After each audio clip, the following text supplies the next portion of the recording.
السلام علیکم ورحمۃ اللہ وبرکاتہ۔ جی محترم بھائی نے حقوق اللہ اور حقوق العباد کے متعلق پوچھا ہے۔ محترم بھائی، جو اللہ کے حق ہیں اور بندوں کے حق ہیں، جی یہ اگر اللہ کے حق پر ڈاکہ ڈالو وہ صحیح طریقے سے بندہ ادا نہ کرے، یا بندوں کے حق کے اوپر ڈاکہ ڈالے وہ صحیح طریقے سے ادا نہ کرے، جرم تو دونوں بہت بڑے ہیں۔ لیکن یہ بات یاد رکھیں کہ اللہ تعالیٰ جو ہے ہر طرح کے گناہ کو معاف کر دیتے ہیں۔ جی اگر اللہ چاہیں تو ہر طرح کے گناہ کو معاف کرنے کی پوری قدرت رکھتے ہیں، چاہے اس گناہ کا تعلق بندوں کے حقوق کے ساتھ ہو، چاہے اس گناہ کا تعلق اللہ کے حقوق کے ساتھ ہو۔ جی دلیل اللہ تعالیٰ قرآن میں کہتے ہیں ان اللہ لا یغفر ان یشرک بہ ویغفر ما دون ذلک لمن یشاء۔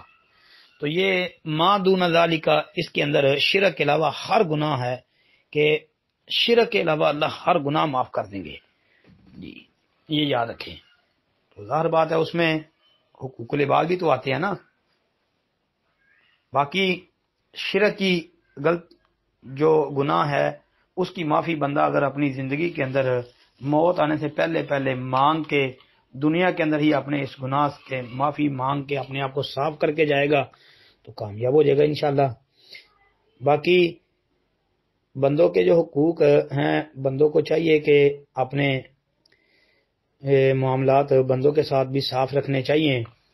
کم از کم دنیا سے جائے تو معاملات بالکل صاف ستھرے ہونے چاہیے، تاکہ کسی کے ساتھ کوئی ظلم زیادتی، کوئی کسی قسم کا لین دین والا معاملہ نہ ہو، تو بندہ کلیئر ہو کے جائے تاکہ آگے جلدی سرخرو ہو سکے آسانی سے۔